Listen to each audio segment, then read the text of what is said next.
হলদিবাড়ি গ্রামীণ হাসপাতালকে শুধু স্থানান্তর নয়, হলদিবাড়ি হাসপাতালে অবিলম্বে স্টেট জেনারেল হাসপাতাল পরিষেবা চালুসহ ৭ দফা দাবিতে হলদিবাড়ি গ্রামীণ হাসপাতালের বিএমওইচকে স্মারকলিপি দিল যুব সংগঠন এআইডিওয়াইও। সোমবার হলদিবাড়ি গ্রামীণ হাসপাতালের বিএমওইচ সত্যেন্দ্র কুমারের নিকট স্মারকলিপি প্রদান করেন সংগঠনের সদস্যরা। উপস্থিত ছিলেন ব্লক কমিটির সভাপতি সুকান্ত রায়, সম্পাদক রুস্তম সরকার, ব্লক কনভেনার বুলবুল সরকার, ব্লক কমিটির সদস্য কপিল বর্মন সহ অন্যান্যরা। আমরা যুব সংগঠন এআইডিওয়াইও হলদিবাড়ি ব্লক কমিটির পক্ষ থেকে আজকে হলদিবাড়ি হাসপাতালের বিএমএস স্যারকে ৭ দফা দাবির ভিত্তিতে ডেপুটেশন দিলাম।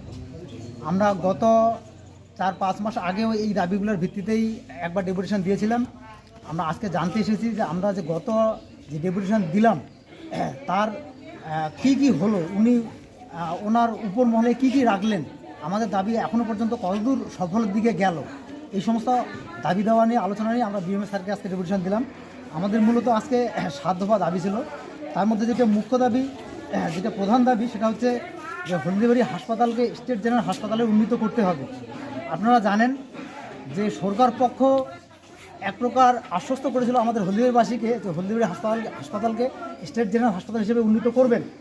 তার জন্য হচ্ছে বিল্ডিং তৈরি করলেন, কিন্তু আমরা লক্ষ্য করছি এখন যে উনি শুধু বিল্ডিং শিফট করলেন, চিকিৎসা ব্যবস্থাটা শিফট করলেন পুরনো বিল্ডিং থেকে নতুন বিল্ডিংয়ে, কিন্তু একটা স্টেট জেনারেল হাসপাতাল করার জন্য যে পরিকাঠামো প্রয়োজন তার কোনো কিছু এখনও পর্যন্ত চালু হচ্ছে না হলদিবাড়ি হাসপাতালে। তার সাথে সাথে আমরা এও লক্ষ্য করছি যে হলদিবাড়ি হাসপাতালে যেরকম চিকিৎসকের প্রয়োজন, বিশেষ করে মা এবং প্রসূতি মা এবং শিশুদের ক্ষেত্রে এখানে হচ্ছে তার কিছুই নেই। সামান্য পরিমাণ যেটা শিশুর যদি কোনো জ্বর সর্দি কিছু হয় তাকে পার্শ্ববর্তী মেখলিগঞ্জ অথবা জলপাইগুড়ি যেতে হচ্ছে। এবার হলদিবাড়ি হচ্ছে একটা বর্ডার এলাকা, যেখানে হচ্ছে প্রায় ১.৫ লক্ষের অধিক জনসংখ্যা, সেখানে স্বাস্থ্য ব্যবস্থা এই তলানিতে। আমরা এও লক্ষ্য করছি যে আমাদের রোগী কল্যাণ সমিতির যে সভাপতি আমাদের মাননীয় এমএলএ সাহেব, উনি বারবার নাকি এখানে এসে মিটিং করে গেছিলেন, কিন্তু মিটিংয়ে হাসপাতাল নিয়ে কি হবে, হাসপাতালের উন্নতির জন্য কি করা হবে তার কোনো পরিকল্পনাই এখনও পর্যন্ত হয়নি। আমরা দাবি রাখছি অবিলম্বে হলদিবাড়ি হাসপাতালকে স্টেট জেনারেল হাসপাতালে উন্নীত করতে হবে। তার সাথে সাথে মা এবং প্রসূতি মা এবং শিশুদের জন্য হচ্ছে স্পেশালিস্ট ডাক্তার নিয়োগ করতে হবে।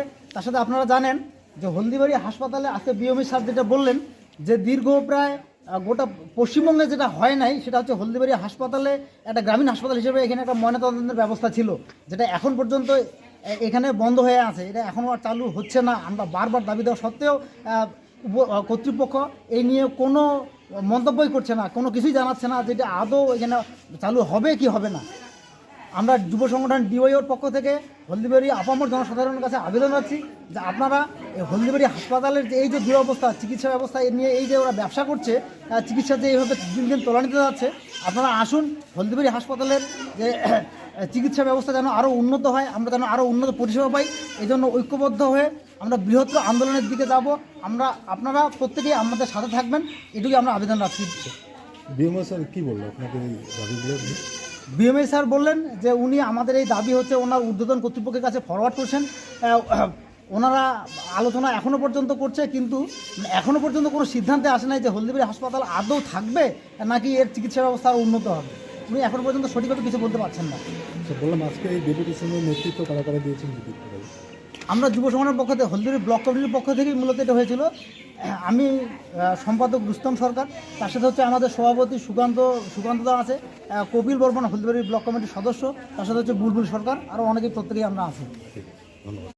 আজকে বিএমএস স্যারকে দিলাম আমাদের ডেপুটেশন। সেই ডেপুটেশনের যে দাবিগুলো ছিল, আমরা সাধারণত যে হলদিবাড়ির যে জনগণ তারা জানি যে বর্তমানে ছোট কিছু একটা রোগে সামান্য জ্বরের জন্য হলে যে ট্রান্সফার হতে হচ্ছে অন্য হসপিটালে, জলপাইগুড়ি বা মেখলিগঞ্জ, এবং এখন এমন হয়ে গেছে যে সাধারণ মানুষের কোনো সমস্যা হলেই প্রথমেই হলো যে বাইরের হসপিটালে যাচ্ছে, মানে মেখলিগঞ্জ যাচ্ছে, নয়তো জলপাইগুড়ি। আমরা হলদিবাড়ির যে পরিষেবা দেখছি সেই পরিষেবা কিন্তু আমরা জানি। তাহলে অলরেডি যেই পরিষেবাগুলো পূর্বে ছিল সেই পরিষেবাগুলোও কিন্তু নষ্ট হয়ে গেছে। আজকে 3 জন এমবিবিএস দিয়ে চালাচ্ছে একটা হসপিটাল, এবং মানুষকে বোকা বানানোর একটা বড় উদাহরণ হলো যে আজকে যেই হসপিটাল হলো যে এরকম ছিল, সেই হসপিটালকে একটা যা চকচকে একটা হসপিটাল আছে সেখানে শুধু ঢোকাইছে, কিন্তু আমরা জানি যে উপরের তলার যে সবগুলোতে শুধু অফিস হয়েছে, অ্যাকচুয়ালি হসপিটালে কিচ্ছু নেই। তাহলে আমরা সাধারণ মানুষ যারা হলদিবাড়িবাসী আমরা দাবি রাখছি যে অবিলম্বে এই বিষয়টা মানে ঊর্ধ্বতন কর্তৃপক্ষকে ভাবা উচিত, এবং এটা যদি না হয় আমরা আমাদের সংগঠন এআইডিওর পক্ষ থেকে আমরা আরও আন্দোলন করব এবং সাধারণ মানুষকে সচেতন করার চেষ্টা করব যে এটা যদি না হয় তাহলে কিন্তু একটা সময় কিন্তু এই হসপিটালকে ওরা ধ্বংস করে ছাড়বে। ওরা শুধু মানে ঝা চকচকে মানে বিল্ডিং করতেছে, কিন্তু অ্যাকচুয়ালি ভিতরে কিচ্ছু নেই। তাই আমরা মনে করি এটা বিবেচনা করা উচিত ঊর্ধ্বতন কর্তৃপক্ষ। আপনার পরিচয়? আমার নাম বুলবুল সরকার, আমরা হলদিবাড়ি বিভাগীয় কনভেনার।